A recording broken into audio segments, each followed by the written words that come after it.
तो फ्रीजा का new form black फ्रीजा आ चुका है, जिसे कि स्ट्रॉन्गेस्ट वॉरियर के रूप में बताया जा रहा है। जब तक मॉर्टल की बात होगी तब तक ये बात सही है कि ये स्ट्रॉन्गेस्ट वॉरियर है, लेकिन क्या इतनी ज्यादा पावर के साथ ये किसी इमॉर्टल यानी कि गॉड और सीधे बात करें तो क्या वीरस को टक्कर दे सकता है। So hello guys, welcome to animated talk. स्वागत है एक नई वीडियो में। तो आज हम यही बात करने वाले हैं, क्या फ्रीजा का ये न्यू फॉर्म जो कि स्ट्रॉन्गेस्ट वॉरियर के रूप में अभी तक है, तो ये किसी इमॉर्टल यानी गॉड को टक्कर दे सकता है। चलिए वीडियो शुरू करते हैं।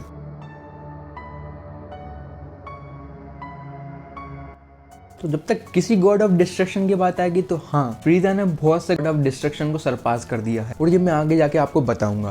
लेकिन सबसे पहले बात करते हैं जब वीरस की फाइट हो रही होती है सुपर सेम गॉड से। इतनी शानदार फाइट हमें दिखाई जाती है और हम ऐसा बिल्कुल नहीं कह सकते कि इस एंड तक अपने बेस्ट फॉर्म में गोकू से लड़ रहा था। हाँ, हमें पता है कि वीरस का उस टाइम पावर लेवल गोकू से बहुत ज़्यादा ऊपर था, लेकिन ऐसा कहा जाना गलत होगा कि उसने सुपर सेन गॉड से फाइट करते समय बिल्कुल भी पावर का यूज़ नहीं किया। अब उसके बाद आता है सुपर सेन ब्लू, जिसमें गोकू की पावर और ज़्यादा बढ़ गई। उसके बाद आता है super Sen blue plus Kaioken times 20। उसके बाद आता है वेजिटा का ब्लू एवोल्यूशन फॉर्म, जो कि कहीं ना कहीं कायोकेन टाइम्स 20 के ऊपर है। उसके बाद आता है अल्ट्रा इंस्टिंक्ट और उसके बाद फुल पावर जिरिन। और जिरिन का ये फॉर्म हमें पता है कि उसके यूनिवर्स के गॉड ऑफ डिस्ट्रक्शन बेलमोट से भी ऊपर था। और हमें ये भी पता है कि बेलमोट सबसे वीकेस्ट गॉड ऑफ डिस्ट्रक्शन नहीं है, यानी कि इस पावर लेवल में जिरिन ने कई गॉड ऑफ डिस्ट्रक्शन को सरपास कर दिया था। अब ये पावर लेवल को याद रखना। अब इसके ऊपर आता है मास्टर अल्ट्रा इंस्टिंक्ट और इसके ऊपर कहीं ना कहीं आता है अल्ट्रा ईगो। कहीं ना कहीं मैं इसलिए कहूंगा क्योंकि किसी भी हद तक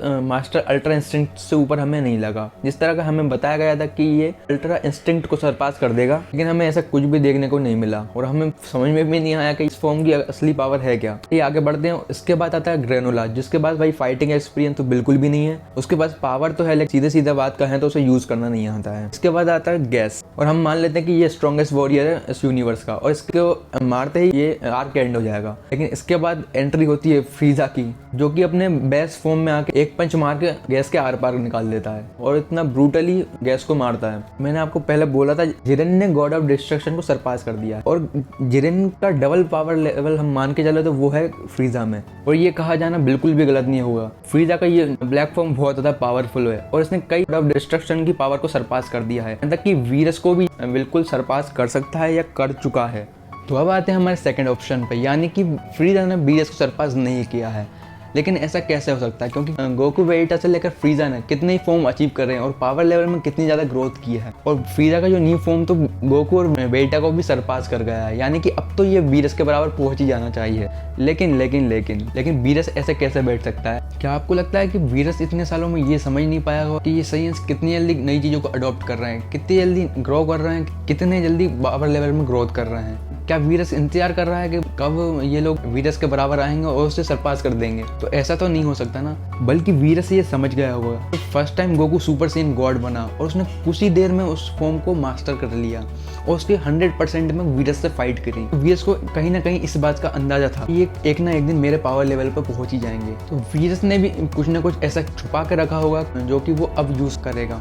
या हो सकता है कि हमें ऐसा दिखाया नहीं गया कि वीरस ट्रेनिंग कर रहा है, लेकिन वो अपने प्लेनेट पे ट्रेनिंग कर रहा हो किसी तरह से। तो दिखाया जाता है कि वीरस हमेशा सोता रहता था, कितने सालों तक सोता रहा, और इसको हम ऐसा लेते हैं कि वीरस बहुत ज़्यादा आलसी है या फनी है। लेकिन हो सकता है कि जो डिस्ट्रक्शन पावर है, जो कि ड्रैगन बॉल सुपर में सबसे बड़ी पावर है, जो कि किसी भी चीज़ को जड़ से मिटा देती है, जिसका कंट्रोल इसके ऊपर सबसे अच्छे तरीके से होगा, वही सबसे पावरफुल होगा। तो हो सकता है कि वीरस एक टाइप से मेडिटेशन कर रहा हो और उस डिस्ट्रक्टिव पावर के ऊपर कंट्रोल करने की कोशिश कर रहा हो, जिससे कि वो और ज़्यादा पावरफुल बन सके। और पहली बात ये है कि वीरस पावरफुल है इसलिए गॉड ऑफ डिस्ट्रक्शन है, गॉड ऑफ डिस्ट्रक्शन है इसलिए पावरफुल नहीं है। तो उसके अलावा भी उसके पास बहुत सी सारी चीज़ें हैं और वो वैसे भी पावरफुल है। तो भाई कुल मिला के बात इतनी है कि पावर लेवल को इतना ज़्यादा बढ़ा दिया गया है ड्रैगन बॉल सुपर में कि जो भी पिछले कैरेक्टर हैं उनके बारे में बिल्कुल सोचा नहीं जा रहा है। सिर्फ न्यू कैरेक्टर को ट्रांसफॉर्मेशन और पावर देने के चक्कर में पिछले कैरेक्टर की पूरी तरीके से बेइज्जती की जा रही है। यहाँ मॉर्टल की बात करें तो वहाँ तक तो चल जाता है, लेकिन यहाँ पर गॉड का भी मजाक उड़ाया जा रहा है, जो कि गॉड ऑफ डिस्ट्रक्शन है। उनके पावर लेवल को भी बहुत ज़्यादा नीचे बताया जा रहा है, सिर्फ इसलिए क्योंकि हर आर्क में एक नए फॉर्म को लाने की होड़ लगी हुई है और एक फॉर्म के साथ एक इतनी ज़्यादा पावर आती है जो कि सबको सरपास कर देती है। तो जिस हिसाब से ये स्टोरी चल रही है उस हिसाब से ड्रैगन बॉल सुपर का टाइटल भी चेंज होने वाला है। अब हमें आगे जाकर ड्रैगन बॉल सुपर नहीं, ड्रैगन बॉल स्ट्रॉन्गेस्ट देखने को मिलेगा। तो भाई एज अ फैन मेरी एक थ्योरी थी, तो उस पर कुछ भी ओवर रिएक्ट मत करना। आज की वीडियो में बस इतना ही। मिलते हैं एक नई वीडियो में एक नए एनिमे टॉपिक के साथ। तब तक के लिए टाटा, बिरला, अम्बानी।